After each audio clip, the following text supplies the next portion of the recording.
What should the first paragraph of your query letter be? My name is Gina. I'm an author, editor, publishing professional. I help you make your writing better.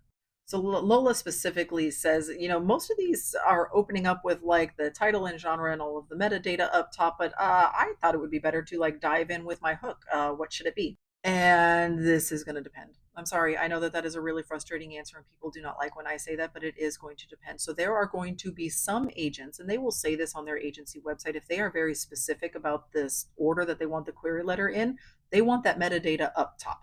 And so if they have given you a specific order, then you should follow that because that's what they want to see. And it doesn't matter if your reasoning makes sense or doesn't make sense. This is what that person wants to see. And so you should follow those guidelines. The reason why people choose to do it in different orders is depends on the story. So putting the metadata up top, and that is where we list the title, the genre, the word count, the comp titles sometimes, and if not comp titles, then pitch up there, like all of that information at the top, that helps to set expectations for the rest of the story.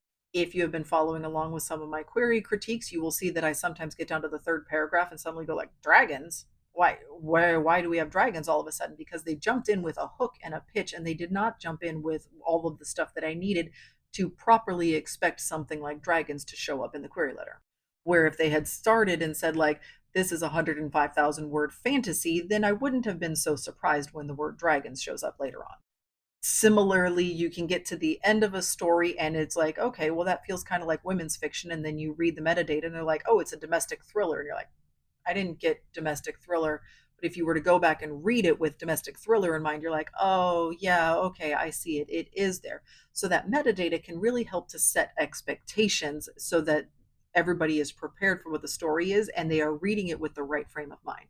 The times in which people might skip over that is this: they have an absolutely killer hook. The first line of their query of the plot paragraphs is perfect and amazing and wonderful, and they want to dive straight in with that. And they know that they're going to be able to convey genre and tone and category and all of those things in those first few words. So they don't need that metadata to set those expectations because they are doing it perfectly from the start.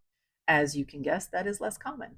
That is much more difficult to pull off. That is more difficult to do. It is much more difficult than you think it is. I know there's a bunch of people that are like, haha, that's me. I can do that. It's harder than you think.